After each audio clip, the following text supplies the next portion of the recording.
तेरे गिरने में तेरी हार नहीं, तेरे गिरने में तेरी हार नहीं, तू आदमी है अवतार नहीं, तू आदमी है अवतार नहीं।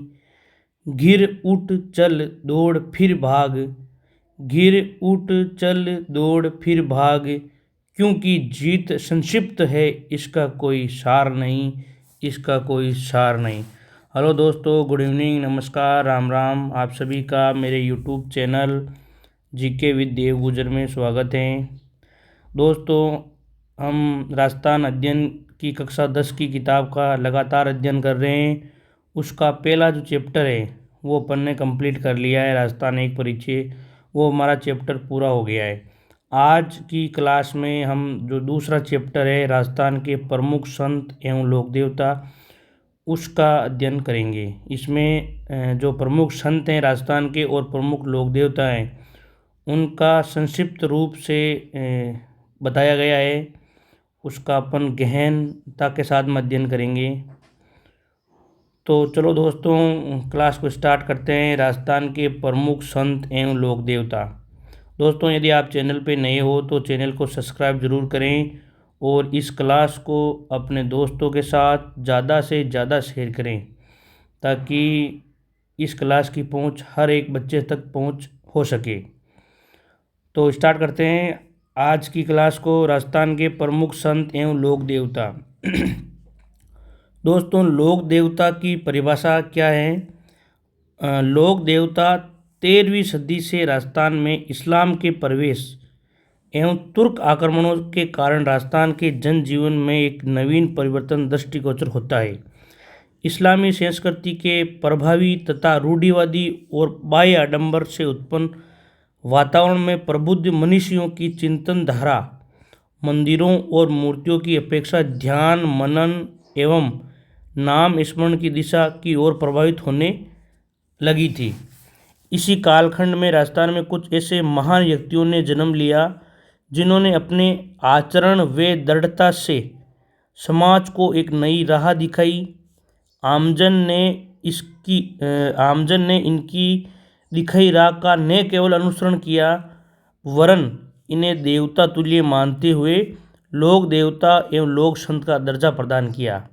ये देख लो दोस्तों, ये जो लोक देवता की परिभाषा है वो यही है कि जो 13वीं सदी के बाद का टाइम है, उसमें क्या हुआ था कि अपने देश में और अपने राजस्थान राज्य में, उस टाइम राजस्थान नाम नहीं था, छोटी छोटी रियासतें थी, वहाँ पे इस्लाम धर्म का प्रवेश हुआ और तुर्क आक्रमण ज़्यादा हुए। तो फिर जो हिंदू धर्म है उनमें ऐसे संत पैदा हुए, उनमें ऐसे महान व्यक्तियों ने जन्म लिया जिन्होंने अपने आचरण व दृढ़ता से, जिनका स्वयं का आचरण और उनकी दृढ़ता से समाज को उन्होंने नई राह दिखाई। तो फिर समाज ने क्या किया?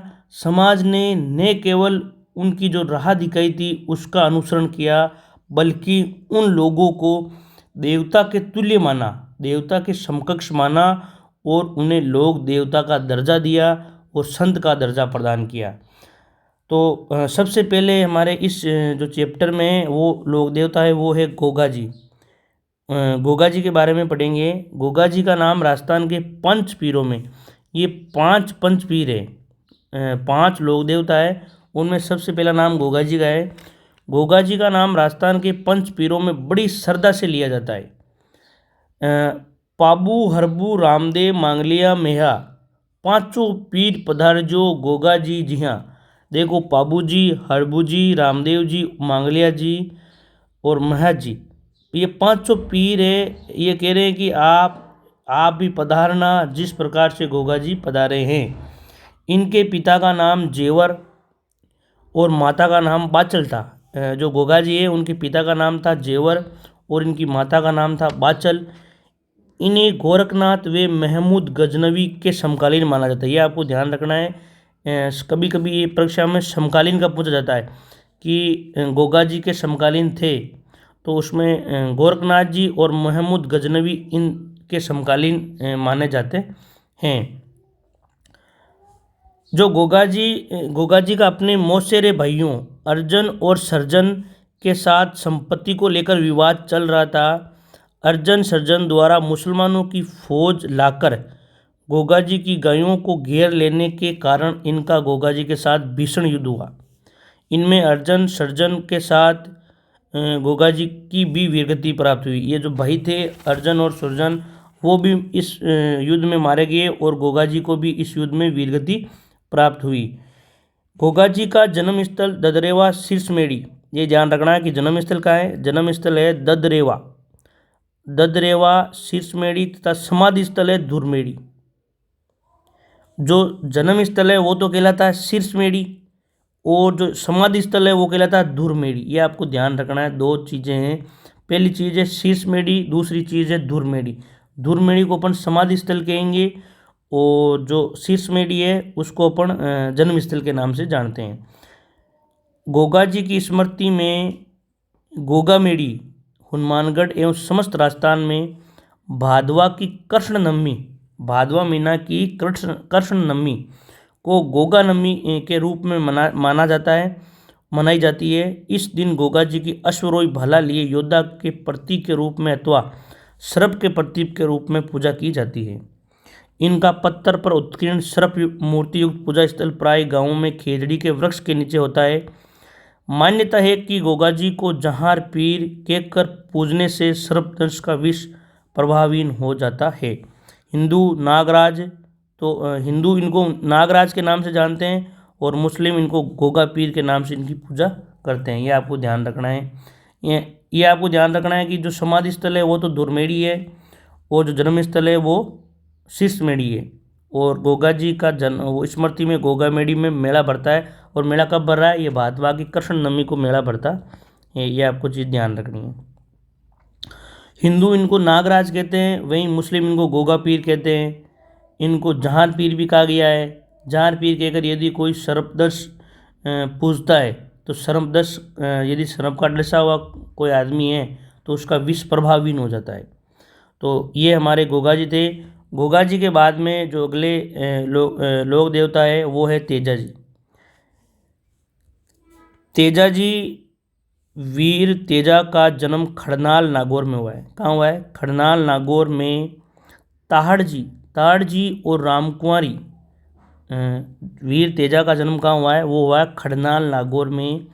ताहड़जी और रामकुंवरी के यहाँ महा शुक्ल चतुर्दशी को 1053 ईस्वी में हुआ है। जब तेजाजी अपनी पत्नी पेमल को लेने अपने ससुराल पनेर अभी वर्तमान में रूपनगढ़ अजमेर में, जब तेजाजी अपनी पत्नी पेमल को लेने ससुराल पनेर गए हुए थे, तब उसी दिन मेर है, मेरवाड़ा में एक जाति है मेर, अजमेर क्षेत्र में। उसी दिन मेर लोग लाछा गुजरी की गायें चुरा कर ले गए थे। गुजरी की प्रार्थना पर वो गायों को मुक्त कराने जा ही रहे थे कि रास्ते में इन्हें सुरसरा भी अजमेर में ही है, सुरसरा नामक स्थान पर इन्हें एक सर्प मिला। तेजाजी ने सर्प को डसने से रोकते हुए वचन दिया कि वे गायों को मुक्त कराने के बाद स्वयं वापस यहाँ आ जाएंगे। भीषण संघर्ष के बाद तेजाजी ने गायों को मुक्त कराने में सफलता प्राप्त की, परंतु अत्यधिक घायल होने पर भी वे अपने वचन के अनुसार वापस सर्प के पास आए। पूरे शरीर पर घाव होने के कारण इन्होंने सर्प के डसने के लिए अपनी जीभ यानी जीवा को आगे कर दी। सर्प दंश के कारण सुरसुरा, मैंने बताया पहले ही अजमेर किशनगढ़ में है ये। सर्प दंश के कारण सुरसुरा किशनगढ़ में भाद्रपद शुक्ल दशमी यानी भादवा की शुक्ल दशमी को इनकी मृत्यु हो गई। तेजा दशमी, जो भादवा की शुक्ल दशमी है उसको ही तेजा दशमी के नाम से जाना जाता है। जिस प्रकार से गोगा नवमी को जाना जाता है उसी प्रकार से भादवा की शुक्ल दशमी को तेजा दशमी के अवसर पर पंचमी से पूर्णिमा तक 10 दिन का नागौर परबसर में विशाल पशु मेला लगता है। ये आपको ध्यान रखना है। पंचमी से पूर्णिमा, भादवा की जो पंचमी है से लगा के पूर्णिमा तक 10 दिन का परबसर नागौर में विशाल पशु मेला तेजाजी के नाम से लगता है। तेजाजी भी गोगाजी की तरह नागों के देवता के रूप में पूजनीय है। ये देख लो। जो गोगा जी है वो भी नागों के देवता हैं, सांपों के देवता हैं, और जो तेजा जी है वो भी नागों के देवता के रूप में पूजनीय है। तेजा जी को तलवार धारण किए घोड़े पर सवार योद्धा के रूप में दर्शाया जाता है। इनकी जीवा को सर्प डस रहा है। मान्यता है कि यदि सर्प दर्शित व्यक्ति के दाएं पैर पर तेजा जी की तांत यानी कि डोरी बांध दी जाए तो उसे विष नहीं चढ़ता। ये एक राजस्थान में मान्यता है।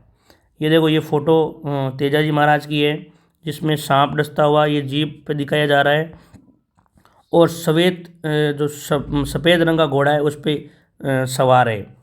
लोक देवताओं से संबंधित ये मान्यताएं कथाएं अक्सर से सत्य हो आवश्यक नहीं है। इनका मूल उद्देश्य इन कथाओं से जुड़ी शिक्षाओं यथा निर्बल की रक्षा, वचन का पालन आदि आमजन तक पहुंचाना रहा है। जो अगले अपने लोक देवता वे हैं पाबू जी। पाबू जी का जन्म धनदल जी राठौड़ कहाँ हुआ है? पाबू जी का जन्म धनदल जी राठौड़ के यहाँ 1239 ईस्वी में कोल्लू गांव में हुआ। जो पाबू जी है उनका जन्म हुआ है, धनदल जी राठौड़ इनके पिता का नाम है, और इनका जो जन्म है वो 1239 ईस्वी में कोल्लू गांव में हुआ। इतिहासकार मोहत नैण सिंह, महाकवि मोड़जी आसिया तथा लोगों में प्रचलित मान्यता के अनुसार पाबू जी का जन्म वर्तमान बाड़मेर से 8 कोस आगे खारी खबाड़, कहाँ पे? खारी खबाड़ के जूना नामक ग्राम में हुआ है। खारी खबाड़ के जूना नामक ग्राम में अप्सरा के गर्भ में हुआ था। ये कौन बात बता रहा है? ये बात बता रहे हैं मोहत नैण सिंह, महाकवि मोड़जी आसिया, और वहाँ के लोग में प्रचलित मान्यता है कि जो पाबू जी है उनका जन्म बाड़मेर से 8 कोस आगे खारी खबाड़ के जूना नामक ग्राम में एक अप्सरा के गर्भ में हुआ था। पाबू जी का विवाह अमरकोट के सूरजमल सोडा की पुत्री सोडी के साथ हुआ है। इनका विवाह जो है अभी अमरकोट वर्तमान में पाकिस्तान में है। अमरकोट के सूरजमल सोडा की पुत्री सोडी के साथ हुआ। विवाह के मध्य ही इनके प्रतिद्वंदी बहनोई जाइल नागौर में है। प्रतिद्वंदी बहनोई जाइल नागौर नरेश जिंदराव खिची ने पूर्व दुश्मनी के कारण क्या कर दिया? देवल चारणी, जिनकी ये घोड़ी मांग कर लाए थे पाबू जी, उसकी देवल चारणी की गायों को घेर लिया। देवल ने पाबू जी से गायों को छुड़ाने की प्रार्थना की। 3 फेरे लेने के पश्चात चौथे फेरे में से पहले ही देवल चारणी की केसर कालमी घोड़ी पर सवार होकर गायों की रक्षार्थ पाबू जी जाइल की तरफ रवाना हो गए। कड़े संघर्ष में 1276 ईस्वी में कड़ा संघर्ष हुआ इनके बेनोई और पाबू जी के सेना के मध्य। कड़े संघर्ष में 1276 में पाबू जी अनेक साथियों सहित वीरगति को प्राप्त हुए। वीरता, प्रतिज्ञा पालन, त्याग, शरणागत, वत्सलता एवं गौरक्षा हेतु बलिदान के कारण जनमानस इन्हें लोक देवता के रूप में पूजता है। इनका मुख्य पूजा स्थल जो कहाँ है? पाबू जी का मुख्य पूजा स्थल कोल्लू, जो इनका जन्म स्थल है, फलोदी में। फलोदी वर्तमान में जिला है, और पहले ये जोधपुर का तहसील थी, अभी वर्तमान में शिवम जिला है। इनका मुख्य पूजा स्थल कोल्लू फलोदी में है, जहाँ हर साल इनका मेला लगता है। इनका प्रतीक चिन्ह हाथ में भाला लिए अश्वरोही के रूप में प्रचलित है। ये देखो, ये पाबू जी की फोटो है। ये काले केसर कालमी घोड़ी है। ये घोड़ी कौन सी है? ये घोड़ी एक केसर कालमी घोड़ी थी देवल चारणी की, जिसकी गायों की रक्षा के लिए पाबू जी वीरगति को प्राप्त हुए। और ये भाला लिए हुए हैं, और ये इस तरह की वेशभूषा पाबू जी की है। पाबू जी की ऊँटों के देवता के रूप में भी पूजा की जाती है। एक तो गायों की रक्षा भी इन्होंने करी है, और ये ऊँटों के देवता के रूप में भी पूजा की जाती है। आपको बहुत ध्यान रखना है, मोस्ट इम्पोर्टेंट बात है कि ऊँटों के देवता कौन है? ऊँटों के देवता हैं पाबू जी। मारवाड़ में सर्वप्रथम ऊँट लाने का श्रेय पाबू जी को ही है। यदि मारवाड़ में कोई ऊँट लेकर आया है तो वो कौन है? पाबू जी हैं। ऊँटों के स्वस्थ होने पर भोपियाँ द्वारा पाबू जी की फड़ गाई जाती है। जो भोपियाँ हैं वो पाबू जी की फड़ गाते हैं। यदि ऊँट उनका बीमार है और वापस स्वस्थ हो जाता है तो। ग्रामीण जनमानस में इन्हें लक्ष्मण जी का अवतार, जो भगवान श्री राम हैं उनके जो छोटे भाई हैं लक्ष्मण जी, उनका अवतार मानते हैं पाबू जी को। पाबू जी के बाद में जो अपने अगले लोक देवता हैं वो हैं भगवान देवनारायण जी। भगवान देवनारायण जी, देवनारायण बगड़ाउत प्रमुख भोजा स्वाई भोज और उनकी माता साडू गुजरी के पुत्र थे। जो भगवान देवनारायण हैं वो बगड़ाउत जो थे स्वाई भोज और माता थी साडू गुजरी, उनके पुत्र थे। इनका जन्म 1243 ईस्वी के लगभग हुआ है। सामान्य मान्यताएं कोई भी हो, अपन कक्षा 10 की किताब में जो आंकड़े दिए हुए हैं, जो दिया हुआ है वो पढ़ रहे हैं। इनका जन्म बाकी कई 968 ईस्वी बताते हैं, लेकिन जो कक्षा 10 की किताब है उसमें इनका जन्म 1243 ईस्वी बताया गया है। इनके पिता इनके जन्म के पूरी भिनाई के शासक के संघर्ष में अपने 23 भाइयों के साथ, यानी कि 24 भाई थे। बगड़ाउत कितने भाई थे? बगड़ाउत 24 भाई थे। जो इनके पिता हैं वो इनके जन्म से पहले ही भिनाई के शासक के साथ में संघर्ष करते हुए अपने 23 भाइयों के साथ में मारे गए थे। भिनाई शासक से इनकी रक्षा हेतु इनकी माँ साडू इन्हें लेकर अपने पीर मालवा चली गई। 10 वर्ष की अल्पायु में वे पिता की मृत्यु का बदला लेने राजस्थान की ओर लौट रहे थे, तो मार्ग में धारा नगरी में जय सिंह देव परमार की पुत्री पीपल दे से उन्होंने विवाह किया। कुछ समय बाद वे बदला लेने हेतु भिनाई पहुँचे, जहाँ गायों को लेकर भिनाई ठाकुर से हुए संघर्ष में देवजी ने उसे मौत के घाट उतार दिया। ये फोटो देखो, ये फोटो है देवनारायण भगवान की। ये सफ़ेद लीलागर घोड़े पर सवार है और ऊपर ये छतरी है और इनकी देवजी की वेशभूषा है, हाथ में कमल लिए हुए हैं। कि कहा जाता है कि ये कमल के फूल पर अवतरित हुए थे। इसके बाद में इनका मुख्य पूजा स्थल आसीन भीलवाड़ा में है, वर्तमान आसीन भीलवाड़ा में स्थित है, जहाँ भादवा की शुक्ल सप्तमी है वहाँ इनका मेला, भव्य मेला लगता है। और इनका एक पूजा स्थल देवमाली अजमेर में भी स्थित है। इनके मुख्य अनुयायी गुर्जर जाति के लोग हैं, जो देवजी की फड़ तथा देवजी द्वारा बगड़ाउतों से संबंध कायवी बगड़ाउत के गायन द्वारा इनका यशोगान करते हैं। किंवदंती है कि हर रात तीन पैर गाए जाने पर यह 6 माह में पूर्ण होता है। जो बगड़ाउत है वो देवजी की जो फड़ है वो हर रात 3 पैर गाए तो ये 6 महीने में पूरी होती है। इतनी बड़ी इनकी ये बगड़ाउत कथा है। ये थे अपने भगवान देवनारायण जी। भगवान देवनारायण जी के बाद में जो अगले लोक देवता हैं वो है मल्लीनाथ जी। मल्लीनाथ जी का जन्म मारवाड़ के राहुल सलका और जानीदे के ज्येष्ठ पुत्र, यानी जो राजा जी थे राहुल सलका जी और माता जानीदे के बड़े पुत्र के रूप में 1358 ईस्वी में हुआ। पिता की मृत्यु के पश्चात इनके पिता की मृत्यु हो गई और इनके चाचा थे कानड़ दे के यहाँ मेवा में शासन प्रबंध देखने लग गए मल्लीनाथ जी। चाचा कानड़ देव की मृत्यु के बाद ये 1374 ईस्वी में महुआ के स्वामी वहाँ के राजा बन गए। कौन? मल्लीनाथ जी। इनके चाचा की जैसे ही मृत्यु हुई 1374 ईस्वी में ये महुआ के राजा बन गए। राज्य विस्तार के क्रम में 1378 ईस्वी में फिरोज तुगलक के मालवा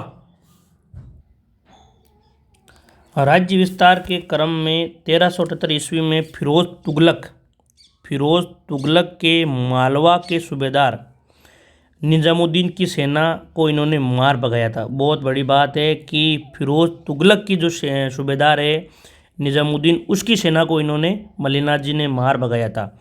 अपनी रानी रूपादे की प्रेरणा से वे 1389 ईस्वी में उगमसी भाटी के शिष्य बन गए। जो इनकी रानी थी रूपादे, उनकी प्रेरणा से ये क्या हुआ कि 1389 ईस्वी में उगमसी भाटी के शिष्य बन गए और योग साधना की दीक्षा प्राप्त कर ली। किंवदंतियों के अनुसार ये जो मल्लिनाथ जी है वो भविष्य दृष्टा थे, भविष्य बताने वाले एवं देवताओं की तरह चमत्कार प्राप्त सिद्ध पुरुष बन गए थे। उगम सिंह भाटी के शिष्य बनने के बाद में और योग साधना करने के कारण ये भविष्य दृष्टा बन गए, देवताओं की तरह चमत्कार प्राप्त सिद्ध पुरुष बन गए थे। मल्लिनाथ जी ने मारवाड़ के संतों मल्लिनाथ जी ने मारवाड़ के जो सभी संत हुए उनको इकट्ठा किया था। 1399 ईस्वी में एक व्रत हरि कीर्तन आयोजित किया था। इसी वर्ष चैत शुक्ल द्वितीया को, चैत यानी चैत महीने की शुक्ल दूज को इनका स्वर्गवास हो गया। 1399 ईस्वी में ही लूणी नदी के तटवर्ती तिलवाड़ा बाड़मेर जिले में स्थित है में इनका मंदिर है। तिलवाड़ा गांव में इनका मंदिर है लूणी नदी के किनारे पे, जहाँ हर साल चैत कृष्ण एकादशी से चैत शुक्ल एकादशी तक विराट पशु मेला लगता है। जोधपुर के पश्चिम परगने का नामकरण इन्हीं के नाम पर मालानी किया गया। इनकी आज भी मालानी बाड़मेर में अधिक मान्यता है। तो इस प्रकार ये जो लोक देवता है वो है मल्लिनाथ जी। कल की क्लास में हम रामदेव जी और आगे के लोक देवताओं के बारे में पढ़ेंगे। थैंक यू दोस्तों, आप इसी तरह मेरे यूट्यूब चैनल को प्यार देते रहें। इस क्लास को और इन सभी क्लासों को आप लगातार ज़्यादा से ज़्यादा देखें और ज़्यादा से ज़्यादा अपने दोस्तों को क्लास को शेयर करें। थैंक यू दोस्तों।